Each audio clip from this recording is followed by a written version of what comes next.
Halo, saya Ivan Stelianto. Di sini saya menjabat sebagai Finance Operation di SmartFan. Pada kesempatan kali ini, saya akan menjelaskan cara membuat planogram dan cara membaca planogram. Sebelumnya, apa sih planogram itu? Planogram adalah serangkaian model yang menampilkan berbagai macam produk yang dibagi atas beberapa rak yang bertujuan untuk meningkatkan penjualan. Untuk membuat planogram, kita membutuhkan data list produk yang disediakan oleh klien. Data itu sendiri adalah nama produk, gambar produk, dan juga harga produk.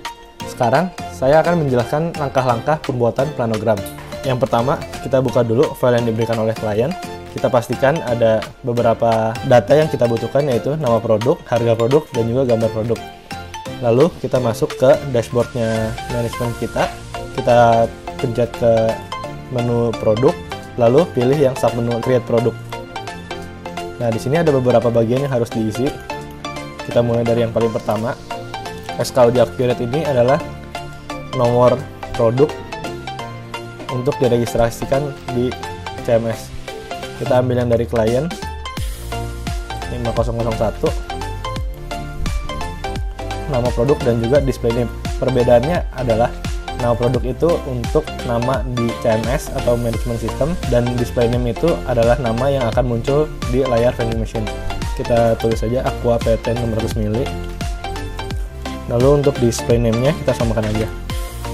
Shelf life di sini adalah masa kadaluarsa untuk produk tersebut. Kita ambil contoh untuk masa kadaluarsa Aqua adalah 3 bulan, jadi hitungannya dalam hari. Lalu kita masukkan harga produk yang sudah diberikan oleh klien 6.000. Lalu di sini 3 pilihan kembali yang membedakan produk tersebut milik dari klien yang mana. Sama kategorinya ini adalah kategori produk yang kita mau input.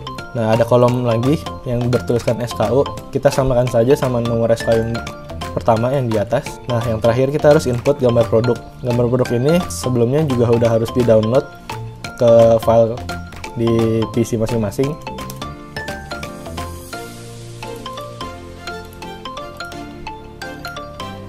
Lalu, kalau misalnya sudah dimasukkan gambarnya, kita klik bagian tombol save. Nah, setelah produk sudah berhasil dibuat, page selanjutnya akan membuka halaman untuk list produknya SmartFan. Lalu kita cek kembali saja di bagian search, kita langsung masukin aja keywordnya. Nah, di sini udah muncul yang tadi sebelumnya udah kita registrasi. Lalu kita masuk ke bagian vending machine. Kita klik di bagian submenu list vending. Lalu kita filter. Nah, di sini kita memakai vending machine yang dummy, yaitu untuk tes mesin. Nah, di sini masih kosong untuk planogramnya. Kita akan input satu produk yang tadi sudah kita registrasi sebelumnya.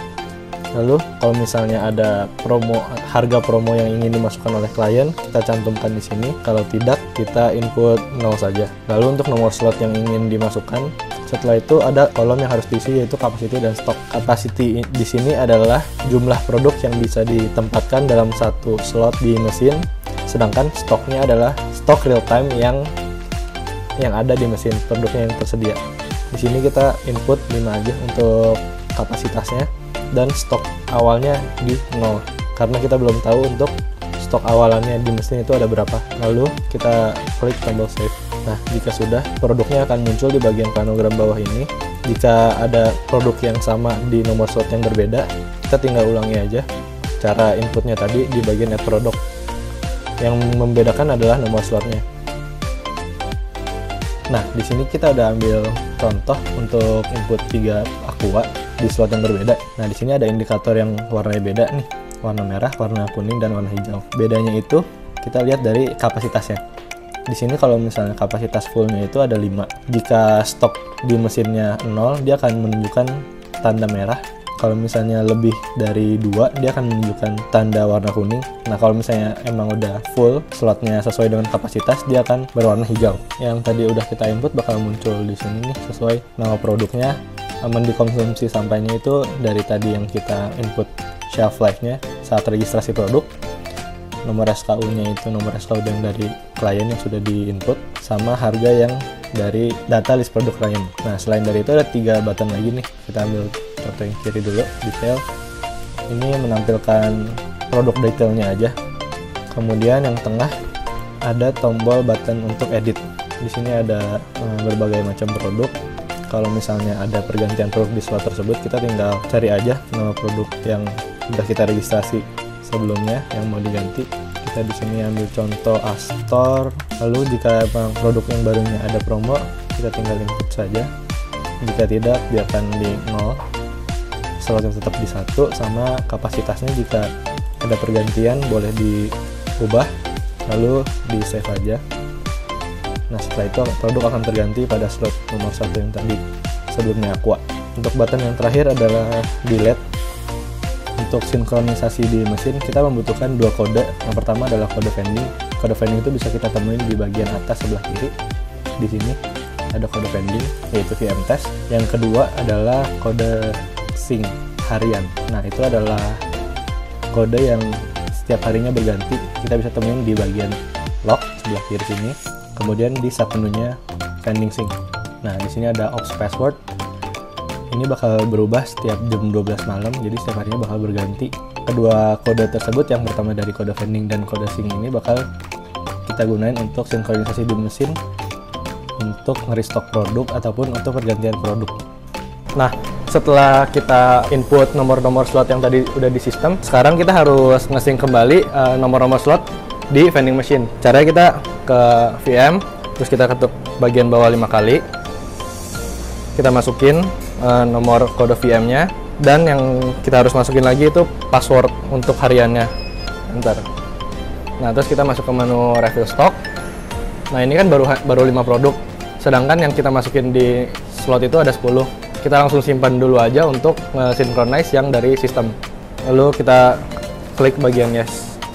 Nah, setelah refill sudah dikatakan sukses, dia akan balik ke menu bagian awal lagi, halaman awal. Untuk restocknya, kita masuk kembali lagi dengan cara yang sama. Nah, di sini nomor slotnya udah menjadi 10 nih, yang sebelumnya dari 5. Sekarang waktunya kita refill stock yang kita sesuaiin dari tray. Di sini kita ada ambil contoh 1 tray aja, 2 itu untuk Astor, sama sisanya itu Aqua PT 600.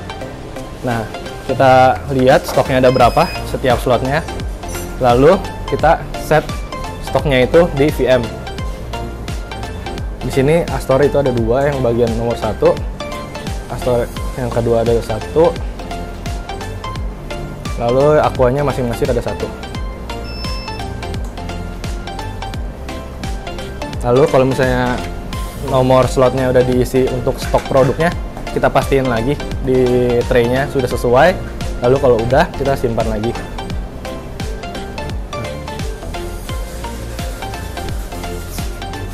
Nah, ketika refill sudah dikatakan sukses, berarti untuk stoknya sudah terupdate di setiap slot masing-masing produk. Nah, kita bisa lihat produknya udah nggak habis lagi nih. Berarti udah bisa dibeli oleh customer. Nah, itu dia cara membuat planogram dan membaca planogram di SmartVan. Ikutin terus video-video SmartVan lainnya. Jangan lupa like, share, subscribe, dan komen ide menarik kalian di kolom komentar.